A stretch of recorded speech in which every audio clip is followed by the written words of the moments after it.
Vaciamos tu fondo de estudios para tu hermano. No creíamos que fueras a ser nadie.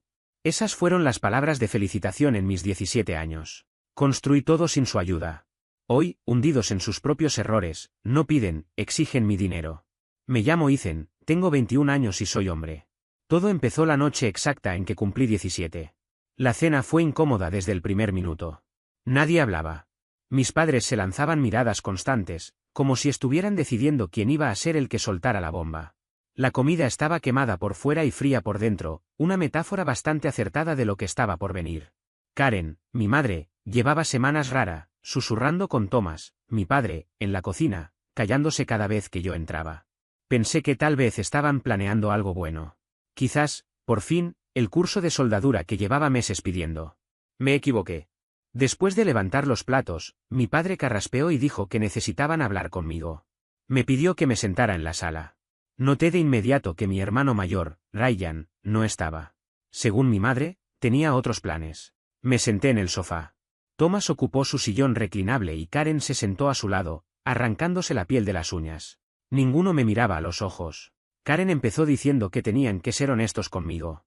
Que el fondo universitario, el que había creado mi abuelo George antes de morir, el que debería tener alrededor de $18,000 a esas alturas, ya no existía. Me quedé en silencio unos segundos. ¿Desapareció cómo? Pregunté. Mi padre se inclinó hacia adelante. Dijo que Ryan había tenido una oportunidad. Una startup tecnológica con un excompañero de la universidad. Necesitaban capital inicial. Tu hermano tiene visión, Ethan, dijo. Estábamos seguros de que devolvería el dinero cuando el proyecto despegara. Ese dinero no era solo ahorro. Era la única muestra real de que alguien en esa familia había pensado en mi futuro. Y se lo habían entregado a Ryan sin preguntarme nada. Pregunté qué hacía la aplicación. Se llama Spotway, respondió mi padre. Es como Uber, pero para estacionamientos. La gente alquila sus entradas de autos. Le dije que ya existían varias aplicaciones iguales. Se molestó. Me dijo que yo no entendía el mercado, que Ryan tenía proyecciones. Entonces Karen dijo la frase que lo explicó todo. Me miró con una mezcla de lástima y alivio. Cariño, sinceramente no creímos que fueras a ir a la universidad. Siempre fuiste más práctico. No tan académico como tu hermano. Ryan tiene más potencial. Tuvimos que elegir.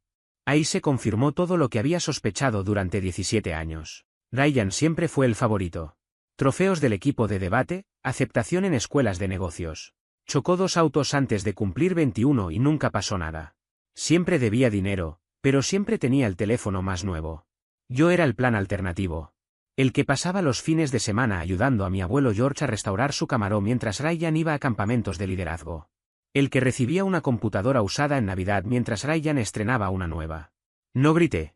No lloré. Solo asentí y pregunté cuando lanzaban la aplicación. El gesto de mi padre cambió. Aún están ajustando detalles, dijo. Asentí otra vez, les agradecí por la honestidad y me fui a mi habitación. Cerré la puerta, me senté en la oscuridad y me quedé ahí durante horas. No dormí esa noche, pero tampoco me hundí. Empecé a planear. Me senté en el escritorio hasta las 3 de la mañana con un cuaderno, haciendo números. No estaba pensando en la universidad. Llevaba meses investigando escuelas técnicas. Programas de soldadura que condujeran a trabajos reales, con sueldos reales.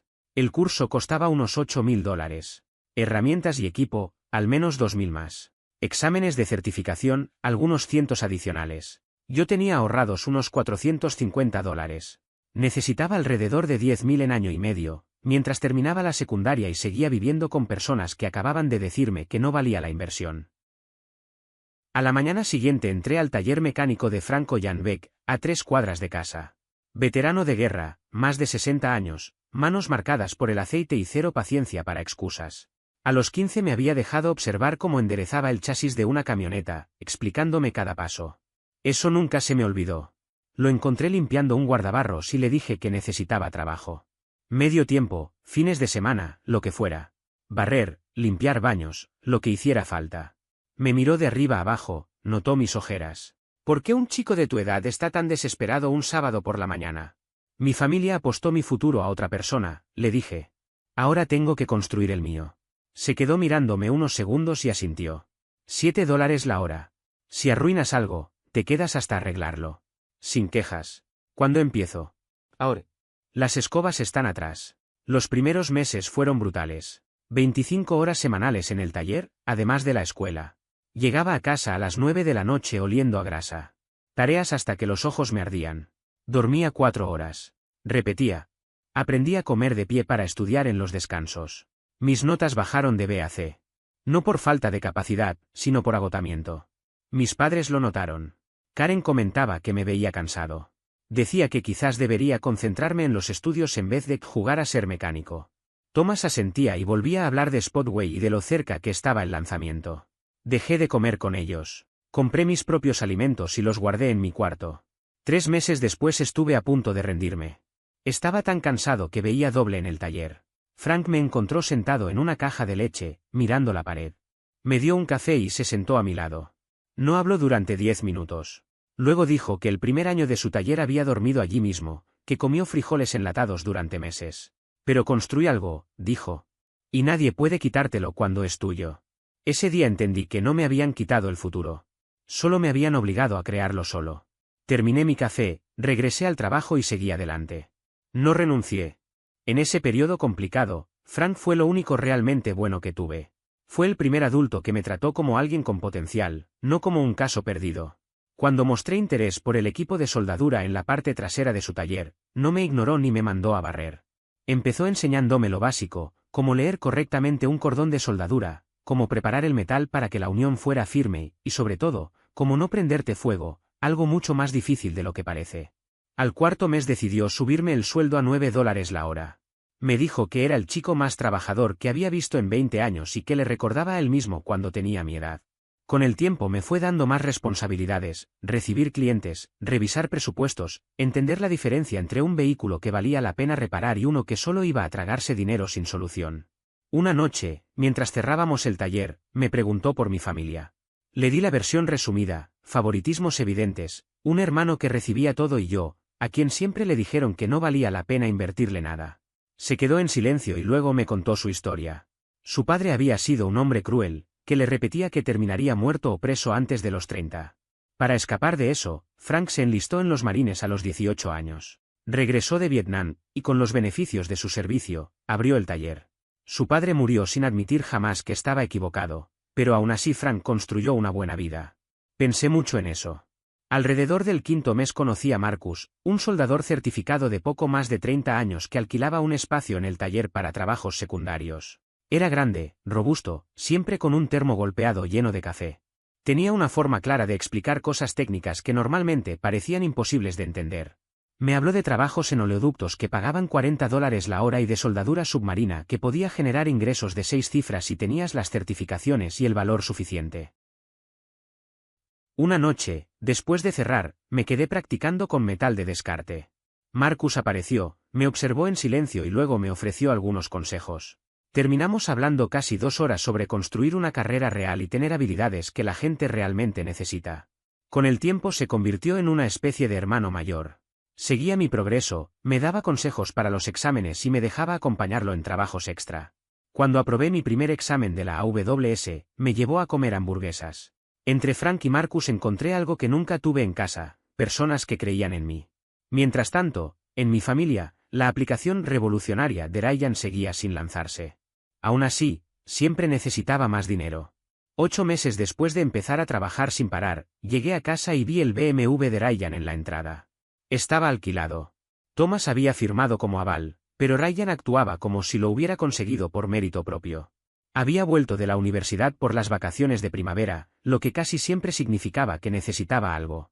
Intenté pasar directo a mi habitación, cubierto de grasa del taller y sin ganas de discusiones, pero Karen me detuvo en el pasillo. Me dijo que Ryan quería hablar conmigo. Ryan estaba tirado en el sofá, usando shorts claros y zapatos náuticos, a pesar del frío. Sonrió al verme y comentó que parecía salido de un motor.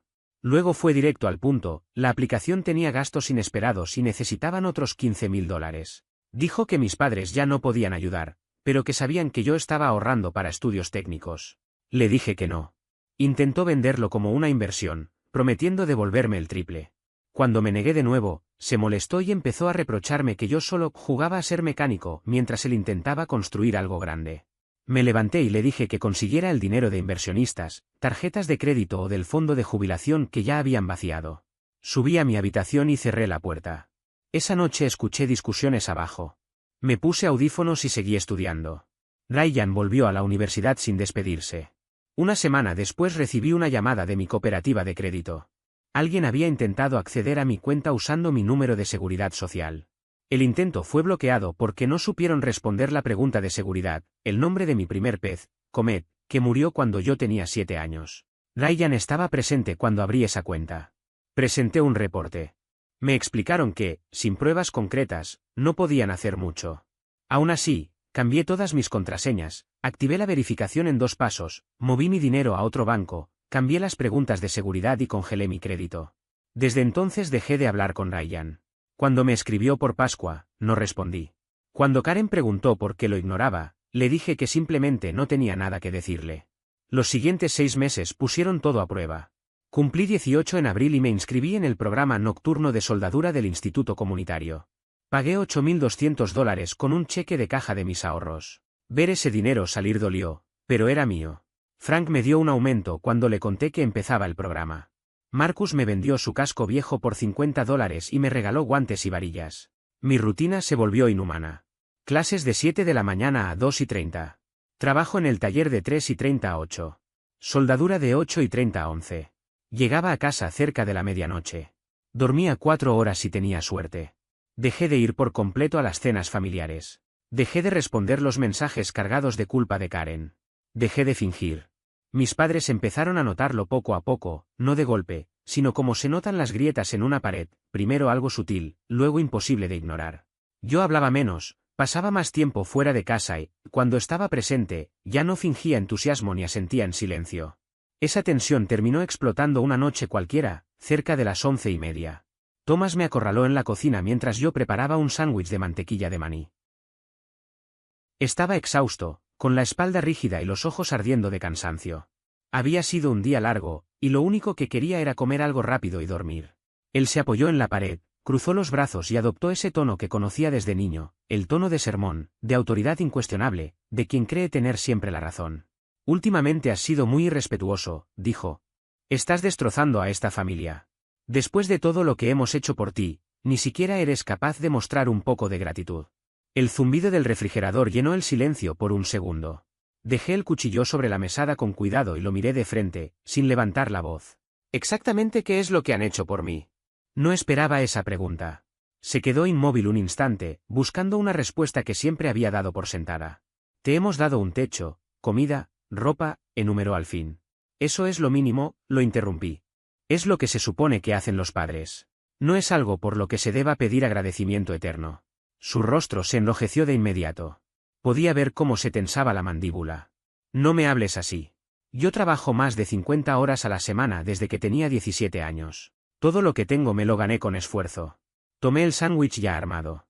No tenía hambre, pero necesitaba terminar la conversación. Yo también trabajo, respondí. Y ya no voy a seguir fingiendo que somos una familia feliz cuando claramente no lo somos. Pasé a su lado sin empujarlo ni mirarlo de nuevo y me encerré en mi habitación. Cerré la puerta con llave. Esa misma noche, sin pensarlo demasiado, abrí el computador y empecé a buscar apartamentos. No fue una decisión impulsiva, fue la confirmación de algo que llevaba tiempo madurando. 2 semanas después encontré uno. Era un estudio pequeño, encima de una lavandería, en una zona bastante deteriorada de la ciudad. $450 al mes, servicios incluidos. La alfombra estaba manchada, las paredes eran tan delgadas que se escuchaban las conversaciones ajenas, y el pasillo olía a detergente viejo. Aún así, no lo dudé. Le dije al arrendador que me quedaba con él. Pagué el primer y último mes en efectivo. Cuando me pidió un contacto de emergencia, no puse a ningún familiar. Escribí el número de Frank. Me mudé un sábado por la mañana, aprovechando que mis padres estaban fuera, asistiendo a la graduación universitaria de Ryan. La casa estaba completamente vacía cuando empecé a cargar el camión. No hubo reproches, ni discursos, ni lágrimas estratégicas. Solo silencio. Un silencio que, lejos de doler, me dio alivio. Hice 3 viajes. Un colchón, mi ropa, las herramientas de George, un microondas viejo y una lámpara. Eso era todo lo que poseía. Antes de irme, di una última vuelta por mi habitación. 17 años de vida resumidos en paredes desnudas y un armario vacío. Dejé la llave de la casa sobre la encimera de la cocina. No escribí ninguna nota. No había nada más que decir. El primer mes en ese apartamento fue duro. La calefacción apenas funcionaba y el frío se colaba por las ventanas. Arriba vivía una pareja con un bebé que lloraba todas las noches, siempre alrededor de las 3 de la madrugada. Abajo, la lavandería usaba secadoras industriales hasta pasada la medianoche, haciendo vibrar todo el piso. El agua caliente se cortaba casi todos los días a las 6 de la mañana, así que aprendí a ducharme rápido, contando los segundos. La cerradura de la puerta principal estuvo rota durante 2 semanas antes de que el encargado se dignara a arreglarla.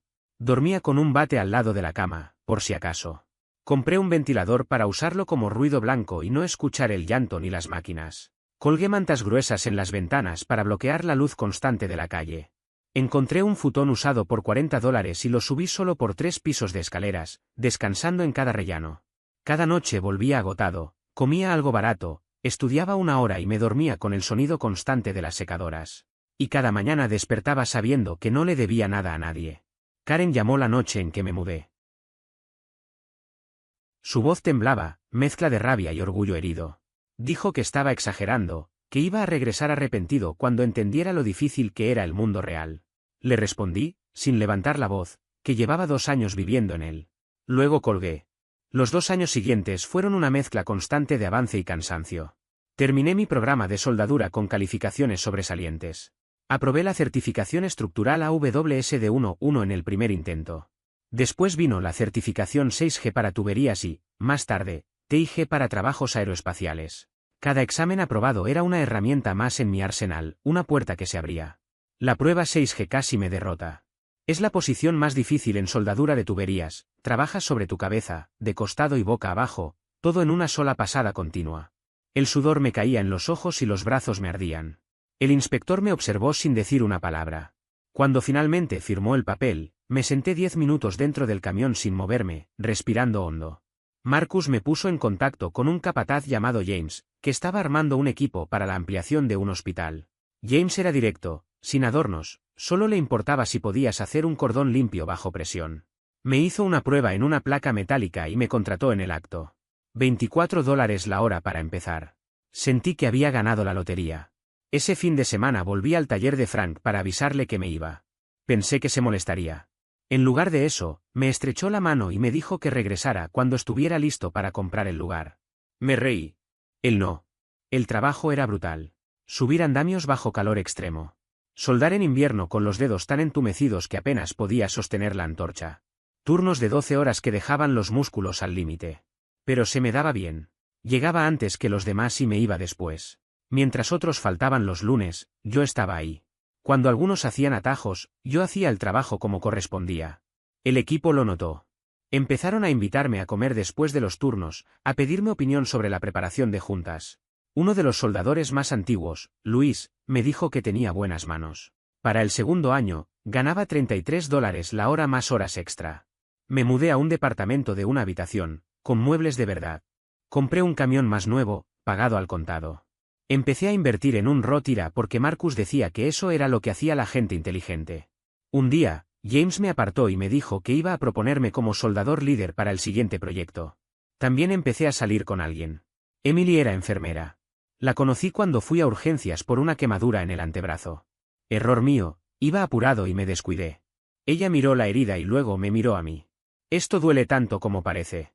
He tenido peores, respondí. Se rió. Eso es ser muy duro o muy imprudente.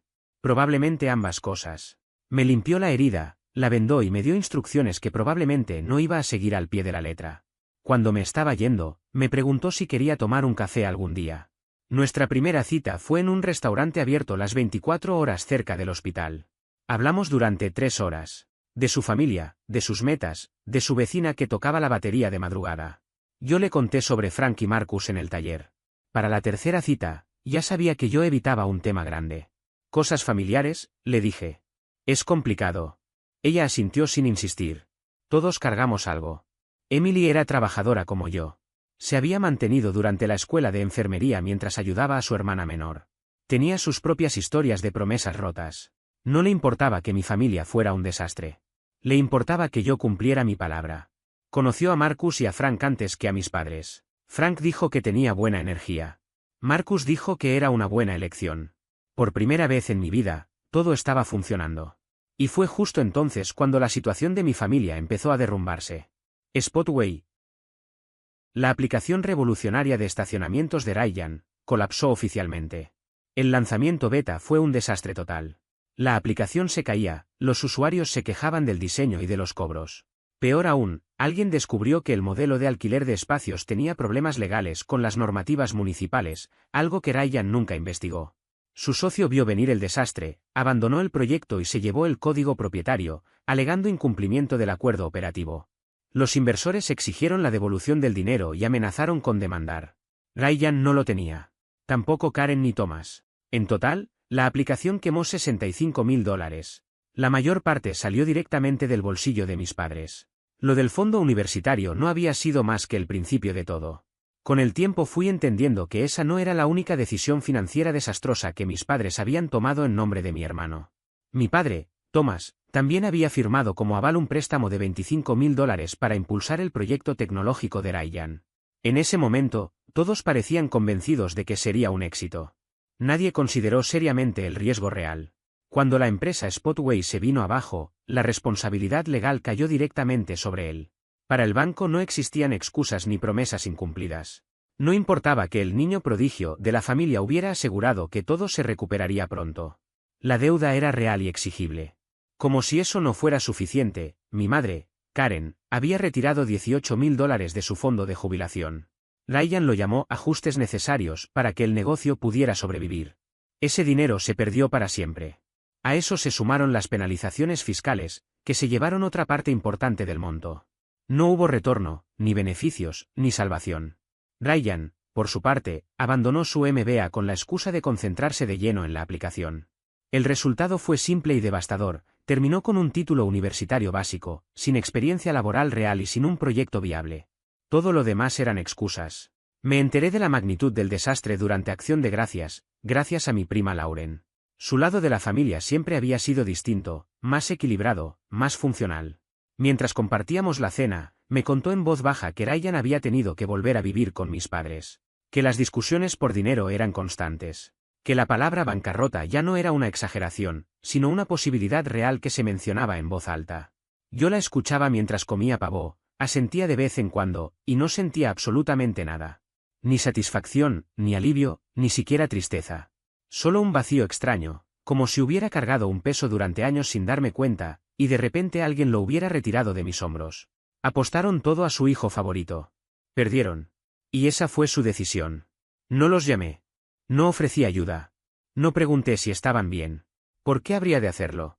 Eligieron su camino, y ahora les tocaba enfrentar las consecuencias. Pero no estaban dispuestos a dejarme fuera de su caída. El primer intento de contacto llegó unos 6 meses después del colapso de Spotway. Yo estaba trabajando en una obra, a más de 12 metros de altura sobre un andamio, concentrado en una soldadura complicada por encima de mi cabeza. El teléfono vibró en el bolsillo. Lo ignoré. No era momento para distracciones. Cuando terminó el turno revisé el mensaje. Número desconocido. Tenemos que hablar. Problemas financieros. La familia se ayuda entre sí. Era Karen. Borré el mensaje sin responder. Una semana después apareció en persona. Volví a casa tras una jornada de 10 horas y la encontré sentada en el vestíbulo del edificio. Se veía más pequeña de lo que recordaba, encorvada, con el cabello canoso mal disimulado. Al verme, se levantó de inmediato y comenzó a llorar. Ethan, hijo, por favor, escúchame. No me moví. No la abracé. No la consolé. Me quedé de pie, en silencio, esperando. Repitió un discurso que claramente había ensayado. Habló de errores, de malas decisiones, de tiempos difíciles. Y luego llegó la petición. Necesitamos $6.000. Solo para aguantar unos meses. Te los devolveremos. No, respondí sin alzar la voz. Parpadeó, como si no hubiera entendido. Somos tus padres. Pasaron años entregándole mi futuro a Ryan, dije con calma. Yo no pedí nada. No esperé nada. Y no les debo nada. Intentó decir que era injusto, que no eligieron estar en esa situación. ¿Entonces de quién fue la culpa? Pregunté. Porque no fue mía. Y arreglarlo tampoco es mi responsabilidad. Se fue llorando. 2 días después, Thomas llamó. Su enfoque fue distinto. Más agresivo. Estás siendo egoísta. ¿Vas a darnos la espalda ahora que te necesitamos? Me reí. Literalmente. ¿Pagarte qué? ¿El fondo universitario que me quitaron? ¿El apoyo que nunca recibí? ¿Los años en los que decían que Ryan era el brillante y yo solo el problema? Silencio absoluto. Luego colgó. Pensé que ahí terminaría todo. Me equivoqué. 3 semanas después, Ryan apareció en mi lugar de trabajo. Aún no sé cómo supo dónde estaba. Tal vez preguntó, tal vez alguien habló. No importaba. Me encontró. Estaba almorzando, sentado sobre unas vigas de acero, comiendo un sándwich y pensando en tomarme un fin de semana largo. Levanté la vista y lo vi cruzando el terreno. La seguridad debía revisar credenciales, pero Ryan siempre supo convencer a la gente. Se veía mal. Desgastado. La ropa arrugada, la barba descuidada, como si llevara días sin dormir bien. Me levanté despacio y dejé el sándwich a un lado. Se detuvo a unos 3 metros. ¿Podemos hablar? Tienes 2 minutos. Entró de inmediato en modo vendedor. Pero esta vez su voz temblaba. Tengo una nueva idea. Un concepto de restaurante. Algo moderno, fusión, rápido. Encontré el local perfecto. Solo necesito 25.000 para cerrar el contrato. Te doy el 40%. La misma historia. Diferente envoltorio. No. Su actitud cambió al instante. Se acercó demasiado. Nos debes esto. A la familia.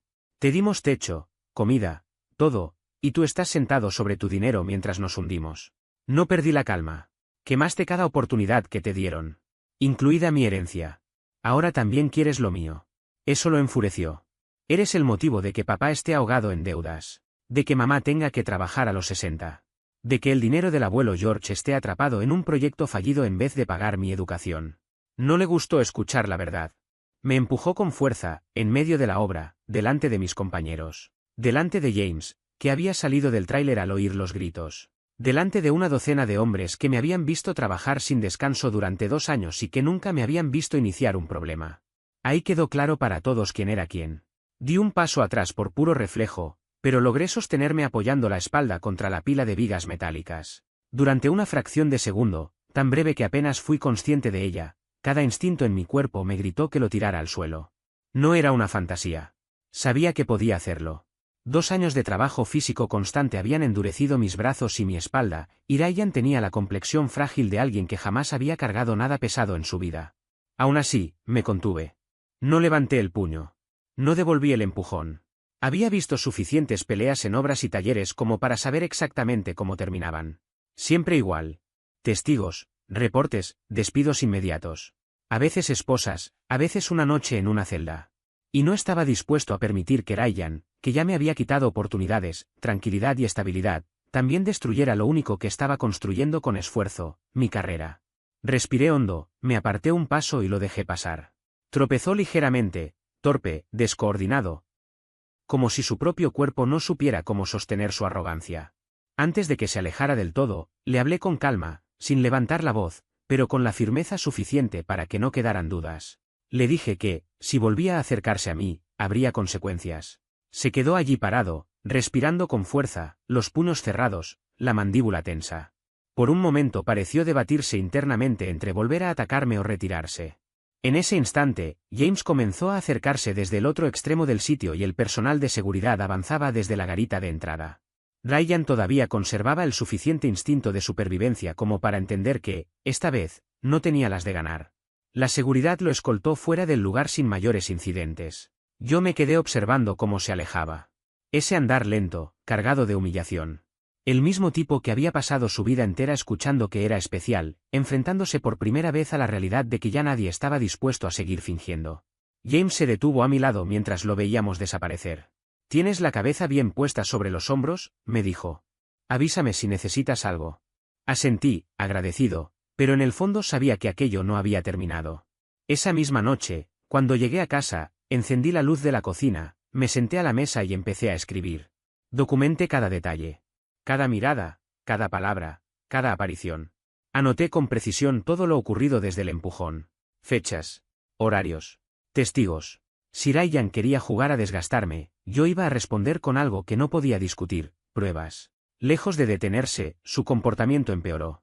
Primero empezó a aparecer en lugares cotidianos. El gimnasio donde entrenaba, por ejemplo. No se acercaba ni decía nada. Simplemente estaba allí, sentado en su auto, observándome cuando salía. Esa presencia silenciosa era casi peor que una amenaza directa. Dejé de usar la entrada principal y comencé a salir por la puerta trasera. Avisé al personal de recepción que me notificaran si alguien con su descripción preguntaba por mí. Después vino el edificio de Emily. Una noche regresó a su departamento y lo encontró al otro lado de la calle, apoyado contra un poste, fingiendo mirar el teléfono. Cuando ella sacó el suyo para llamarme, él se alejó sin decir palabra. No hizo nada ilegal, nada explícito. Pero llegó a casa temblando, con los nervios destrozados. Luego apareció en el restaurante donde Marcus y yo desayunábamos todos los sábados. Ryan estaba sentado en una mesa del fondo, en silencio absoluto, con esa mirada vacía, fija, que parecía atravesarte. No habló. No pidió nada. Solo observó. El mensaje era claro y deliberado, podía estar en cualquier parte. Emily quiso llamar a la policía de inmediato. Yo entendía su miedo, pero también conocía el sistema. Técnicamente, Ryan no me había amenazado ni me había tocado desde el incidente en el trabajo. Lo más probable era que tomaran una denuncia, nos pidieran estar atentos y el asunto quedara archivado hasta que ocurriera algo peor. Así que tomé otra decisión. Empecé a construir un caso sólido. Cada aparición quedó registrada con meticulosidad. Fecha, hora exacta, ubicación, descripción de su ropa, comportamiento, duración de la presencia. Siempre que podía, tomaba fotografías. Marcus se involucró de inmediato. Vino incluso en su día libre para ayudarme a instalar cámaras de seguridad. Trajo su propio taladro y una caja de refrescos. Nos llevó casi 3 horas dejar todo bien ajustado y probado. Las cámaras eran económicas, compradas en línea, pero grababan en alta definición y subían automáticamente los archivos a la nube. Se activaban con movimiento. Colocamos una en el pasillo frente a mi puerta, otra en la escalera y una más en el estacionamiento, apuntando directamente a mi camioneta. Si Ryan se acercaba, quedaría registrado sin posibilidad de discusión. Emily lo manejó mejor de lo que esperaba. Empezó a variar sus rutas de regreso a casa y me avisaba cuando salía del trabajo para que yo supiera cuándo esperar su mensaje. Llevaba gas pimienta en la cartera y un dispositivo de descarga eléctrica en el auto. Una noche, sentados en silencio, me miró y dijo, casi como una promesa que necesitaba hacerse a sí misma. Cuando todo esto termine, nos vamos de vacaciones a una playa. Sin teléfonos. Sin ruido. Le dije que estaba de acuerdo. Hablamos de que se quedara más tiempo conmigo, pero mi departamento estaba en un 3er piso sin ascensor ni seguridad. El edificio de ella tenía vigilancia en la entrada. Era más lógico que yo pasara las noches allí cuando la tensión aumentaba. Aún así, no iba a permitir que Ryan me expulsara de mi propio hogar. Fueron 3 semanas viviendo así. 3 semanas de alerta constante. De sobresaltarme con cada ruido. De mirar por encima del hombro. De esperar que algo ocurriera. Hasta que ocurrió. Una noche de martes volví a casa después de un turno especialmente largo. Eran casi las 8. Algo no encajaba incluso antes de llegar a la puerta. Estaba entreabierta apenas 1 centímetro, y yo siempre la cerraba con llave. Me quedé inmóvil durante 1 minuto entero, escuchando. Nada. Ningún movimiento. Ningún sonido. Empujé la puerta lentamente con el pie. El departamento estaba completamente revuelto. Cajones volcados, ropa esparcida por el suelo, el armario destrozado. La pequeña caja fuerte ignífuga que guardaba bajo la cama, la misma que me había regalado George, estaba en medio de la habitación, forzada con lo que parecía una barra metálica. La tapa estaba doblada, marcada, violentada. Dentro no había nada. Mis documentos, mi acta de nacimiento, el título de la camioneta. Todo había desaparecido. Recorrí el departamento con cuidado, revisando cada rincón. No había nadie. Las ventanas seguían cerradas desde dentro. La puerta trasera intacta. ¿Quién había hecho esto? Había entrado por el frente. No tuve que pensar demasiado para saber quién había sido. Ryan había estado en ese departamento una vez, meses atrás, cuando yo aún creía que podíamos mantener una relación civilizada. Apareció sin avisar, dijo que solo quería saber cómo estaba. Caminó por el lugar durante casi 20 minutos, hizo comentarios sobre el vecindario y observó con atención cuando moví la caja fuerte para sacar algo del armario y luego la escondí nuevamente bajo la cama. Incluso hizo una broma sobre mi cofre del tesoro. Conocía mis horarios. Sabía que entre semana no regresaba hasta después del anochecer. Había esperado el momento exacto. La cerradura no estaba forzada. No había signos de violencia ni daños visibles en la puerta. Eso fue lo primero que me llamó la atención. Alguien había entrado con conocimiento, usando una ganzúa o una llave BAM. No fue un intento improvisado. Fue planeado. Revisé de inmediato las cámaras del pasillo. El sistema no falló. A las 6:47 de la tarde quedó registrado el ingreso de una persona con su misma estatura y complexión. La ropa coincidía. Las mismas zapatillas Nike que había usado en el sitio de trabajo esa mañana. La cámara lo captó entrando con las manos libres y saliendo 40 minutos después con una mochila que no llevaba al entrar. Antes de hacer cualquier otra cosa, guardé el material. Lo subí a 3 cuentas distintas en la nube. No dejé nada al azar. Recién entonces llamé a la policía. Emily llegó al departamento menos de una hora después. No preguntó nada al principio. Caminó despacio entre el desorden, observando los cajones abiertos, los papeles fuera de lugar, los armarios revisados. Luego, sin decir una palabra, empezó a limpiar. Durante casi una hora trabajamos en silencio, recogiendo, ordenando, devolviendo cada cosa a su sitio. El oficial que se presentó tomó notas con calma. Recorrió el departamento, revisó los accesos y preguntó si faltaba algo más. Hice un inventario rápido. La computadora seguía ahí. El dinero que guardaba en un cajón estaba intacto. Ryan no había buscado efectivo. Lo que quería eran documentos. Le mostré al oficial el registro de acoso, los vídeos de las cámaras y el patrón de hostigamiento que se había intensificado en las semanas previas. Asintió con seriedad. Dijo que, por lo que veía, esto podía calificar para una orden de restricción. Me recomendó documentar formalmente el allanamiento y comunicarme con la unidad de detectives a la mañana siguiente. Eso hice. Pasé casi 2 horas completando formularios, adjuntando pruebas y organizando todo el material. El personal del juzgado fue claro, debía conservar copias de absolutamente todo y registrar cualquier intento de contacto, sin excepción. Trajeron a Ryan para interrogarlo. Negó cada acusación. Dijo que solo había ido a ver cómo estaba, porque la familia estaba preocupada. Sugirió que otra persona podía haber entrado al departamento. Sin embargo, cuando registraron su habitación en la casa de nuestros padres, encontraron mi certificado de nacimiento dentro de un cajón de su escritorio. Su explicación fue absurda, según él, yo se lo había entregado en algún momento. Nadie lo creyó. La evidencia fue suficiente para una orden de restricción temporal. 2 semanas después se convirtió en permanente. 200 pies de distancia respecto a mí, mi casa, mi lugar de trabajo y el departamento de Emily. Prohibición absoluta de contacto por teléfono, mensajes, correo electrónico, intermediarios o cualquier otro medio. Nada de aparecer en lugares que yo frecuentara. El juez fue explícito. Cualquier violación implicaría arresto inmediato. Ryan violó la orden en menos de 10 días. Fue un miércoles por la tarde. Yo estaba sobre un andamio cuando escuché los gritos. Para cuando bajé, él estaba en medio del terreno, discutiendo a los alaridos con el guardia de seguridad, diciendo que tenía derecho a hablar con su propio hermano. Me acerqué, manteniendo la distancia. La mitad del equipo había dejado de trabajar para mirar. James ya estaba comunicándose por radio. Ryan me vio y empezó a señalarme. Tú hiciste esto. Arruinaste todo, gritó. Siempre pensaste que eras mejor que yo. Eso no es verdad, respondí con calma. Mentira. Querías vernos fracasar. Querías vernos caer. El personal de seguridad lo detuvo antes de que pudiera acercarse más. Intentó empujarlos. Lo sujetaron. La policía llegó en menos de 10 minutos y lo esposaron mientras seguía gritando. Di mi declaración, mostré la orden de restricción en el teléfono y expliqué todo el historial. El oficial asintió y confirmó que sería acusado por violar una orden de protección. Primer delito, delito menor, aunque con su historial y las circunstancias, el fiscal podía agravar la situación. No me quedé a verlo subir al patrullero. Volví al trabajo. Las consecuencias fueron inmediatas. Violación de orden de protección. Delito menor clase A, con posibilidad de hasta 1 año de cárcel. Probablemente menos, pero suficiente para empeorar todo.